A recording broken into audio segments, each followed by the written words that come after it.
Gulf GTV പ്രഭാത വാർത്തയിലേക്ക് സ്വാഗതം. പ്രധാന വാർത്തകൾ. സിംഗിൾ GCC ടൂറിസ്റ്റ് വിസ ആരംഭിക്കുന്നതിനുള്ള പ്രവർത്തനങ്ങൾ പുരോഗമിക്കുന്നു. റിയാദിൽ ലാൻഡിങ്ങിനിടെ വിമാനം റൺവേയിൽ നിന്ന് തെന്നിമാറി, ആർക്കും ആളപായമില്ല. വാഹനങ്ങൾ പുതിയ നമ്പർ പ്ലേറ്റുകൾ സ്വീകരിക്കണമെന്ന് റാസൽ ഖൈമ പോലീസ്. ഷാർജ മഴക്കെടുതി, നഷ്ടപരിഹാരം ഉൾപ്പെടെയുള്ള പ്രശ്നപരിഹാര നിർദ്ദേശങ്ങൾ. മലയാളികളും ഗുണഭോക്താക്കളാകും. ട്രാക്കിൽ തീ പടർത്തി പ്രഥമ Abu Dhabi autonomous racing league. ICF Sharjah ആദരം സംഘടിപ്പിച്ചു. വാർത്തകൾ വിശദമായി. ഒറ്റ വിസയിൽ 6 ഗൾഫ് രാജ്യങ്ങളായി UAE, Saudi Arabia, Kuwait, Qatar, Bahrain, Oman സന്ദർശിക്കാനുള്ള സിംഗിൾ GCC ടൂറിസ്റ്റ് വിസ ആരംഭിക്കുന്നതിനുള്ള പ്രവർത്തനങ്ങൾ പുരോഗമിക്കുകയാണെന്ന് UAE സാമ്പത്തിക മന്ത്രി അബ്ദുള്ള ബിൻ തൂഖ് അൽ മറി അറിയിച്ചു. മറ്റ് GCC പങ്കാളികളുമായി സഹകരിച്ച് ഏകീകൃത GCC ടൂറിസ്റ്റ് വിസ ആരംഭിക്കുന്നതിനുള്ള ശ്രമങ്ങൾ നടന്നുവരികയാണ്.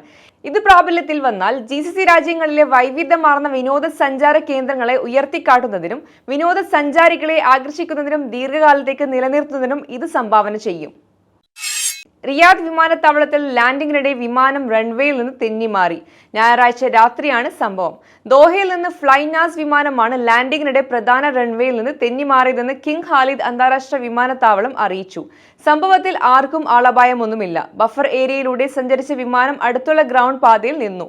യാത്രക്കാരുടെയും വിമാനത്തിന്റെയും സുരക്ഷ ഉറപ്പാക്കിയ ശേഷമാണ് വിമാനത്തിൽ നിന്ന് യാത്രക്കാരെ പുറത്തിറക്കിയത്. ഇനിയും പുതിയ നമ്പർ പ്ലേറ്റുകൾ സ്വീകരിക്കാത്ത വാഹന ഉടമകൾ പഴയ നമ്പർ പ്ലേറ്റുകൾ മാറ്റി പുതിയ രൂപകൽപ്പനയുള്ള നമ്പർ പ്ലേറ്റുകൾ സ്വീകരിക്കണമെന്ന് റാഗ് പോലീസ് അറിയിച്ചു. റാഗ് വെഹിക്കിൾ വില്ലേജിൽ നിശ്ചിത നടപടിക്രമങ്ങളിലൂടെ എളുപ്പത്തിൽ പുതിയ നമ്പർ പ്ലേറ്റുകൾ ലഭിക്കും.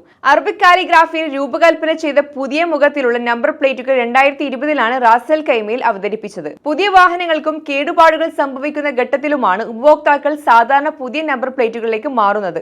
എന്നാൽ ഇനി റാസൽ ഖൈമ രജിസ്ട്രേഷനുള്ള മുഴുവൻ വാഹന ഉടമകളും തങ്ങളുടെ വാഹനങ്ങളിലെ പഴയ നമ്പർ പ്ലേറ്റുകൾ മാറ്റി പുതിയ സ്വീകരിക്കണമെന്നാണ് നിർദ്ദേശം. ശക്തമായ മഴ മൂലം എമിറേറ്റിൽ ഉണ്ടായ നാശനഷ്ടങ്ങൾ അധികൃതർ വിലയിരുത്തുന്നു. വെള്ളപ്പൊക്കം ബാധിച്ച പ്രദേശങ്ങൾ വൃത്തിയാക്കൽ, റോഡ് സുരക്ഷാ വിലയിരുത്തൽ, ഒറ്റപ്പെട്ട കെട്ടിടങ്ങളിലെ കുടുംബങ്ങൾക്ക് പിന്തുണ നൽകൽ എന്നിവ ഉൾപ്പെടെ അടിസ്ഥാന സൗകര്യങ്ങളുടെ പൊതുസുരക്ഷയുടെയും സമഗ്ര വിലയിരുത്തൽ നടക്കുകയാണ്. ഇതിന്റെ ഭാഗമായി ഹ്രസ്വകാല ദീർഘകാല പരിഹാരങ്ങൾക്കുള്ള നിർദ്ദേശങ്ങൾ ഷാർജ കൺസൾട്ടേറ്റീവ് കൗൺസിൽ അംഗങ്ങൾ കഴിഞ്ഞ ദിവസം ചർച്ച ചെയ്തു. പ്രകൃതി ദുരന്തങ്ങളെ വ്യത്യസ്ത രീതിയിൽ നേരിടേണ്ടതുണ്ടെന്ന് കൗൺസിൽ ചെയർമാനും മുൻ പരിസ്ഥിതി കാലാവസ്ഥാ വ്യതിയാന വകുപ്പ് മന്ത്രിയുമായ അബ്ദുള്ള ബൈൻ ഹൈഫ് അൽ നുഐമി പറഞ്ഞു. 4 നിർമ്മിത ബുദ്ധി ഡ്രൈവറില്ല കാറുകളാണ് 10,000-ലേറെ കാണികളെ ആവേശത്തിലാഴ്ത്തി യാസ് മറിന സർക്യൂട്ട് ട്രാക്കിലൂടെ ഒരേ സമയം ചീറിപ്പാനത്. അബുദാബി അഡ്വാൻസ് ടെക്നോളജി റിസർച്ച് കൗൺസിലിന്റെ ഉപസംഘടനയായ ആസ്പെയർ ആയിരുന്നു ലോകത്താദ്യമായി ഈ ഗണത്തിൽ നടത്തിയ മത്സരത്തിന്റെ സംഘാടകർ. 8 ടീമുകളായിരുന്നു മത്സരത്തിൽ പങ്കെടുത്തത്.